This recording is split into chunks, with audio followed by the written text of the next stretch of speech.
everyone, welcome back to my channel. I am joined once again with my fiancé James. Today we are doing a Q&A video about what it's like to be in an interabled couple. One of our beautiful friends, Grace, very kindly gave us a load of questions to answer for you, so thank you so much. Big up, Grace. So we're going to get into the questions right now, just go right in. Cool. So the first one is, what is an interabled relationship? It's basically a couple who one of them is disabled and the other one is abled. Yeah, did I get that right? Clarify that, yeah. Obviously, there's different types of disability, so mental and physical. In our case, James is physically disabled and I'm abled. And I have muscular dystrophy limb girdle type 2A, in case nobody knows that. Do you want to explain what that is? It's just a progressive weakening of my core girdle muscles, I think, just like shoulders, hip, legs. I don't produce dystrophin, which helps your muscles repair, basically. So mine don't repair so well. So over time, they just slowly degrade. But, you know, I could try and combat that with exercise. Well, I like a bit of table tennis and, just positivity. Like, it's all good. I mean, it's not that bad. We get on. But, we'll go through these questions. Okay, so next question. Did you experience any negativity from friends or family when you first got together? No, not really. Like, I don't know what an example of that would be. I don't feel like anyone, because obviously everyone who knows me knows my condition. All my friends and family, like, you know, I've grown and they've seen my disability change or whatever.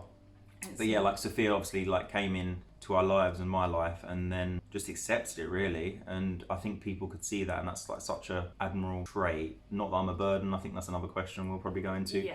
No negativity really. I think it was more just positive. I think people were just pleased for me and happy for me to find someone who's actually like really solid partner who I love, and and just has like, I mean, a lot of my friends are quite jealous how Sophia picks me up because like I can have friends. It's all technique. It's technique, but like I've got friends that are really strong that like so Sophia just does this kind of swoop and hug. From my point of view, I didn't know anyone who was disabled. I never thought I would be with anyone disabled. Not that I'm ableist or anything. I just never imagined myself.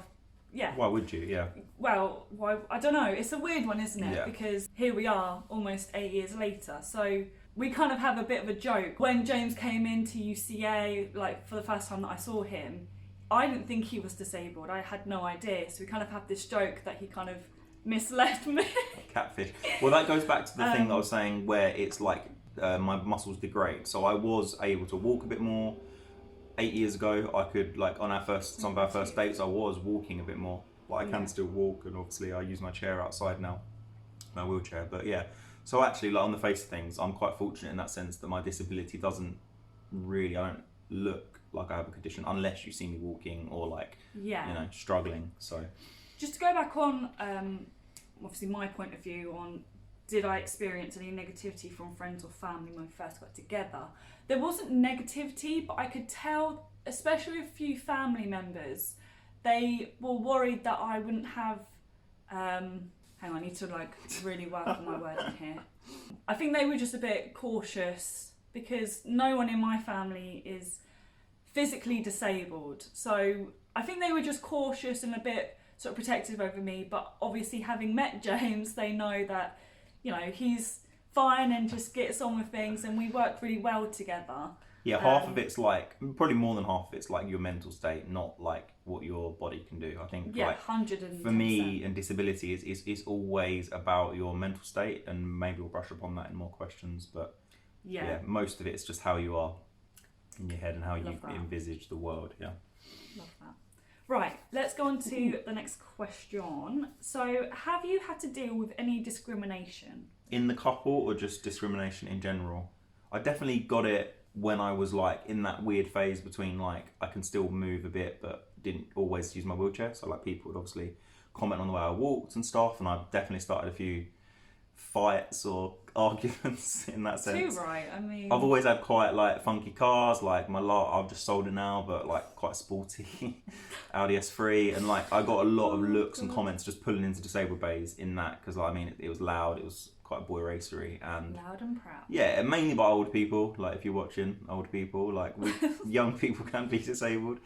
And generally, I think it was just like it was more of a matter of like changing people's perception as well. Like I think there was like this silly typical disabled car. There was like this one that was built, this electric car. God knows, we can find a photo and maybe pop it in. But like I don't want people's perception to just be like mobility scooters and slow cars. Like I'm like all about speed and power and like yeah. I just I hope I break that stereotype or help to break that stereotype. That's the only discrimination I can really think of. The only time where I feel there's a little bit of discrimination is it's almost like there's levels of disability, especially when we park up in a disabled bay, which is our right because James is disabled. Because James doesn't look disabled enough for some people, we pull up and we do get the other disabled people, or older people especially, who are looking over trying to kind of catch us out because James doesn't look disabled enough. Yeah. And then I might seem quite sweet, and I am to a lot of people, but when it comes to James, I'm very protective and I turn into a bit of a Rottweiler. And I've had many arguments with like that old couple that springs to mind when, do you remember in Canterbury? Yeah. And he like started on you, didn't he? He was such like, why are you parking here? Blah, blah, blah. Despite the fact that there's a disabled I think at the time I was on and the lift. The woman though was like, oh, I'm so sorry. Oh, you're such a lovely couple. And I kind of just flipped my lid because how dare someone question why someone's got a disabled badge in the window? Yeah, I think we all do it. Like, yeah, I just get really protective over I'm definitely, I get that mentality, but I'd never go as far as like confronting someone because it's just like, I do get like I see people myself that park in disabled bays and you're on it. Like when you do that, you're like thinking about it. So yeah, I try not to judge, and that's it's a really hard thing not to do. Like because I will see people that park in disabled bay and jump out of their car and kind of they run off to the shops, and I think okay, maybe they're having a good day. But they don't have a disabled badge sometimes. Sometimes people, if someone doesn't have a disabled badge, I'm all for just like starting an argument, but she doesn't like it. So yeah. So that's probably the only discrimination that we've got. Yeah, mainly parking. Actually, is great. It's pretty good, yeah. Just to put another side on that, like we actually get a lot in our favour, to be honest. Like skipping queues, we get a lot of preferential treatment. Which is the perks, you know. So moving on now to, are there any questions you've had that you found inappropriate, and how do you handle it? That question, that's inappropriate. What, the question I've just read out? You're funny. Right. Do you want me to go? Yeah, you go. I can't think of anything. You okay. Go. I quite often, obviously not recently because we haven't been anywhere, but I get asked often if I'm James's sister or his carer, and I find that bloody inappropriate because that is assuming that either James can't have a relationship because he's disabled, or, I mean, we don't look anything alike as well. You've got like a big head full of brains and I've got a pea head full of... Yeah, I find that really... You don't need to ask that. It's just so unnecessary. Yeah, definitely had that a few times. I was at a table tennis tournament actually. Sorry, you go. I was at a table tennis tournament. And this is where it happens. Someone asked if you were my sister. But yeah, it was just a bit strange. I do get a little bit sassy because one, it's no one's bloody business, and two, no, I'm not.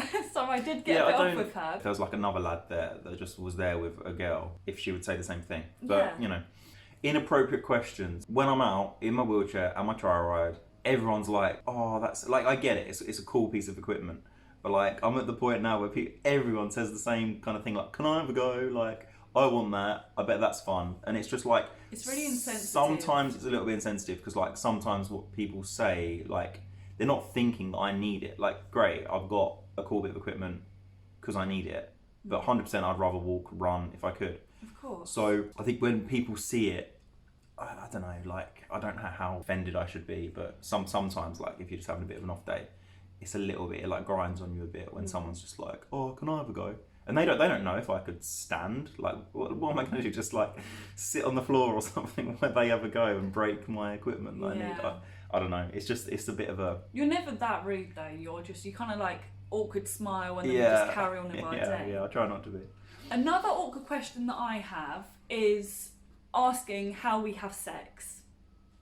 I don't ask any one of our friends how they have sex, but I just think that's bloody rude. Yeah, and it's a bit strange. we have sex like everyone else does. So yeah, moving on.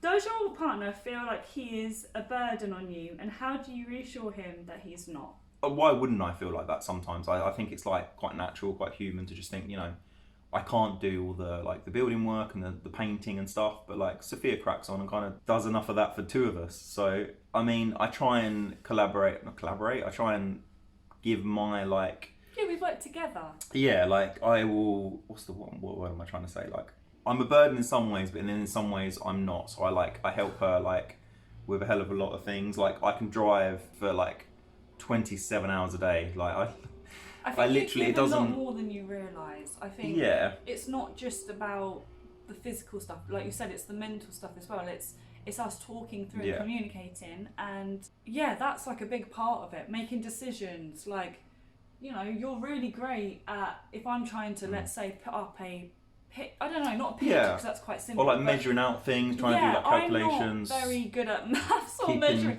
I'm much more creative. Yeah, keep on top of our finances and all just stuff like that. Like I try and you try and so give, much more and than you I do most of the driving, which you like because you like having a chauffeur, and I love driving. So what's the word? I'm a bit of a nervous. I'm a nervous passenger now because we haven't really driven out anywhere. So I'm just, and I think once you learn how to drive, you know, like the roads, and you're just aware of everyone. So when you're not driving, you just feel a bit more on edge. And I'm probably too overconfident as a driver, but equally, you're not cocky. That's no, like thing. equally. Well, my friends would beg to differ.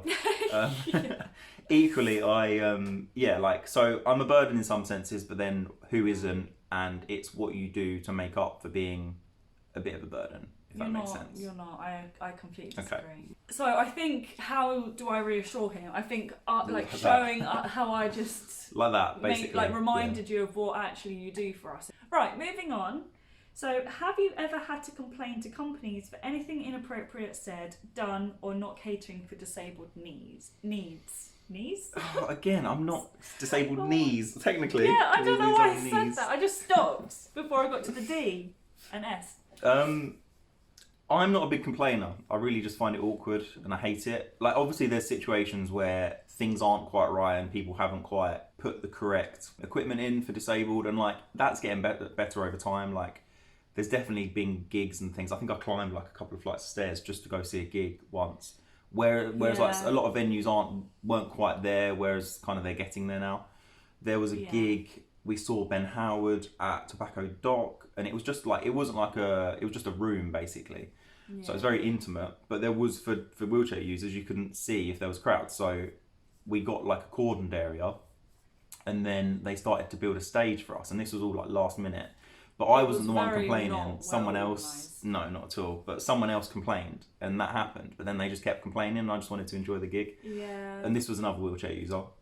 But I just think my outlook's different. Like I was quite happy to just be there, and you know, I know sometimes things aren't always possible to make things accessible, and I think the world is getting better, and people are becoming more adaptable 100%. And understanding. And yeah, so I have just faith in humanity that it's going to slowly get better, but I'm not like an avid complainer when it comes to things like that. I'm just kind of, you know, I'm a bit more of a, like, let's say if we went to a restaurant and it wasn't accessible, the guy that's on the door, because there's usually a person on the door, I would probably say to them, like, are you planning on doing any accessible entrances or just like any works to help with people with disabilities? And I kind of hope that they then take that to their like line manager or whatever you want to call it, and then tell them like, you know, a customer has said this, but it might not go anywhere. But I just feel like for me, as long as I tell someone who works there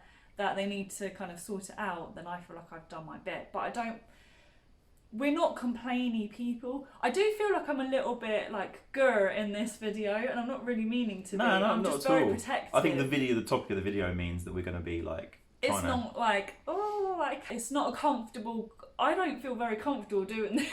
I don't mind. It's okay. Because I'm just so protective. People don't realise what they say, and this video will hopefully change. Yeah, that's the point. Okay, so moving on. Do you ever feel people direct questions, etc., directly to you? I'm taking it as that's me. To you. As opposed to communicating with your partner. So yeah, I guess again going into a restaurant, they do tend to look at me first, but I have got into the habit now of kind of being a little bit behind James, so that they are looking at James first, because James is very capable. I think where I'm in the wheelchair, I'm lower, so maybe like if you're standing, your eye line just directly goes. But I'm not timid anyway. I'm not afraid to like just talk or speak my mind if I need to get someone's attention. But then it's quite funny because on the other hand, like there's been occasions if I'm not, or just as a guy, like I mean this is going into a whole different topic, but like sometimes guys want to talk to me as opposed to Sophia, and then that's a whole different video maybe. But it's I guess that's just sexism, but it's I don't know about that, because I'm not obviously going to mention names, but there is someone that we met who is disabled, and we're just going to say I feel like they treat me as if I'm your carer. Yeah, maybe it's their perception. I think it's part of me being a woman, but also partly because they probably think that I'm a carer, which kind of goes back to, I don't know, inappropriate questions, inappropriate behaviour, like I'm a person. But it's changing people's perception of that. Like I think there's another question in this thing, like other interabled couples, and I think the more it's out there, the more people are going to be like, okay, yeah, disabled guy can have a non-disabled girlfriend or a fiance or a wife. It's not like some mad shock that it's like. So I think it's just perception. I think help doing this video, other couples do these kind of videos, and I think it's and we are going to be doing a lot more videos in the future where we go travelling, because we are major travellers. We love being out and about. Like having been indoors for so long isn't natural for us. No. So look forward to that, because we have got lots of places we want to go to. It's going home for a reason, because it's all about, we are going to travel and bring things home that remind us of those travels. So we'll take you along on the journey. And a little bit of a funny side, like with travelling, like obviously we do different things, and that might be quite fun. Yeah, it will be fun. We'll make it fun. Do you follow any interabled couples or have any interabled couples as friends? Yeah, we do. Yeah, we do have several interabled couples as friends, and they're great, very inspiring, various disabilities. Obviously, I guess mostly through me, we've met those people. Yeah. Otherwise, I don't know, I'm speaking on Sophia's behalf here, but I don't think she would have met some interabled couples. And they're like us, they love travelling, exploring, and just, they're quite admirable, really, so... We have friends with no disabilities, and we've got friends with disabilities. It's they're just friends. We just don't really... I don't really think about it. I mean, going back to James, I kind of forget that you're disabled half the time, which is probably sounds ridiculous to some people watching this, but I just take you as you are, and we just get on with it. Yeah, basically, yeah. So, moving on to second to last question. What would your advice be to people starting out in an interabled relationship? Do you have any idea?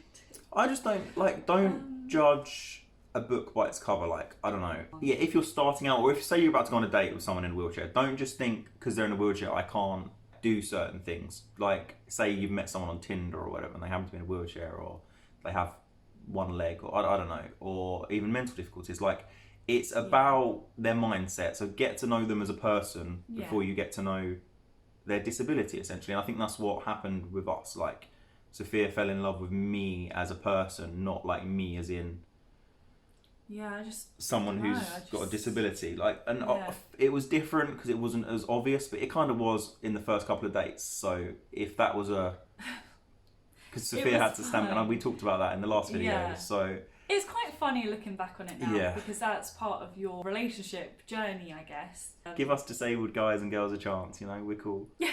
And we'll open your mind to like different like ways of seeing things. I think a lot of people I meet are very optimistic and very like glass half full kind of living. So, you could meet the strongest person in the world and they might just be completely dull. So I just like...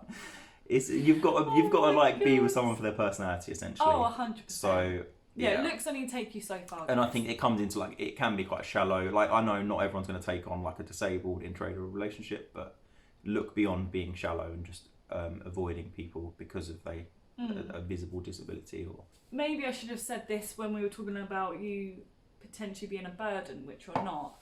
It's very much a case of, yeah, like I'm there for you for, you know, physical needs, but James is also there for me. I don't have like mental illnesses, but I've been through things in my own life and childhood that were quite traumatizing, and I still go through those things, and they still affect me, not every day, but just like, you know, every now and then. I think with any relationship, you care for one another in different ways, and I think that's really important, and why we've been together almost 8 years, because we are great at communicating most of the time. Yeah, 100%. And we're just there for each other. And we have to be. We have to be good at communicating, because there's kind of no room not to be. Like, I need to let Sophia know when my needs, like when I need something, and like I have to be patient as well. Like, patience is a big thing. And Sophia's I need to work on that. She's not so patient, but I mean, I've had to be quite patient in my life, because I can't always do things or get things as and when I want them. Yeah. Or even we're just, a good balance. Yeah, I think it's balance. Yin yang. Yin and yang. Okay, I think. So other questions? Oh, we're on the last. Oh my god. one. Okay. I'm scared about this one. Woo. This has been a bit of a big topic right now, hasn't it? So, right, last question, guys. So, what are your future plans or goals together? And that's the end of that. Should we talk about it on video? I'm happy to, but I just. Yeah, I'm happy to. Like, obviously. Okay. It's not a bad thing. You go then. I'll feed off what you're saying. Oh gosh. Okay. So we are engaged. We're planning on getting married 2023.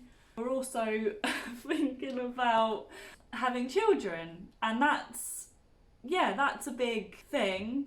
And I didn't think that I would be as ready as I am. I thought, oh yeah, I'll be 30 and it'll be great, or just, you know, that would be the start of being 30, and in our 30s we'll have a family. But for some reason over the last year I'm just feeling really maternal, and I'm trying to explain it to James, and it's really like difficult, because what we have is just amazing and it's enough. Yeah. But I'm kind of ready for that next step. She's ready sooner. Like, I'm ready and I want kids, and we both know we want kids. Like, that was a conversation we had. I'm scrunching myself up because I feel so anxious. No, it's not. Don't be. Like, we both know we want kids. That's like not the end goal, but that is like a joint goal of ours. Yeah. But equally, we've both like started businesses recently. We're both kind of like, obviously lockdown. We haven't necessarily lost a year, but I feel like there's time to be made up in terms of like traveling and various things. So life is what you make of it. We've not lost a year. I think if you've been at home for the entirety of these lockdowns doing nothing, I mean, if that's what you want to do, that's what you want to do. And then you can kind of complain that you've lost a year because you've not done anything. But for those of you who have done something, you haven't lost a year. You've just refocused on another part of your life. which we've done. We've focused. Your goals have changed, and it's fine. And all of this is temporary. And I'm just on a mad one today. I don't know what. I just need to get off my soapbox. Yeah, no, we've literally I'm just like on a whole different level at the moment. We've both like obviously set up our businesses and left our like full-time, part-time jobs and security. Yeah, like I don't know, it's weird, but like the one of the big reasons for that was a lot of freedom, and that freedom hasn't come in the sense of being able to kind of go away and do things when we want. No. It's actually probably meant we work more, but that's fine. That's like, you know, we're working towards that goal to be able to kind of travel and work as well. It doesn't matter. But so I guess what, in a short kind of roundabout answer, is we're planning on carrying on with our businesses, traveling when we can, when we get out. And, sorry, babies. In the next couple of years. Maybe. Yeah. And I have this vision, of having a child like be at our wedding. Maybe we should stop talking. And another goal, like obviously we're self-employed now, so the next thing we want to do is get that kind of family home in a few years. So just kind of figure out where that's going to be, and obviously it's got to be a bungalow and it's got to be adapted and whatever else. So we're quite happy here for now, and it's not as easy for us to just keep jumping houses and things, because there's a lot of adaptions and stuff that needs to happen. But that's another thing that's on our mind. Yeah, our plan is to finish the apartment and yeah, we've got a bit more of an idea now of what we want. Yeah. And I know everyone says it like, oh, it will never be finished, but we do have an idea of what it's going to be like, and we'll know when it's finished. Yeah, 100%. I think everyone doesn't believe me when I say that, I don't but believe that. I know when it will be finished. And yeah, even when we have a child, like there's so many people in this blog that have children, and I feel like and they make it work. They make it work. And it's big. It's a big space, to be fair. Like for an apartment, it's pretty sizable. Yeah. And the outdoor space is good. So yeah, even if we did have a child here, it would be 5 years ish until we would have to think about schools probably. and stuff. So I'm chilled. I think it's just a case of lockdown ending and, you know, getting some travel out of the way, and not out of the way, but you know what I mean, like getting some travel in. Yeah, just then going from there. And that's that. Again, I'm really sorry if I've come across a bit like feisty. No, I'm in that mood today.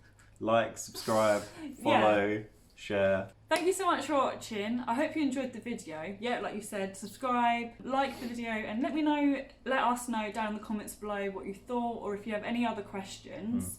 And yeah, we shall see you guys in the next video. Bye. Bye.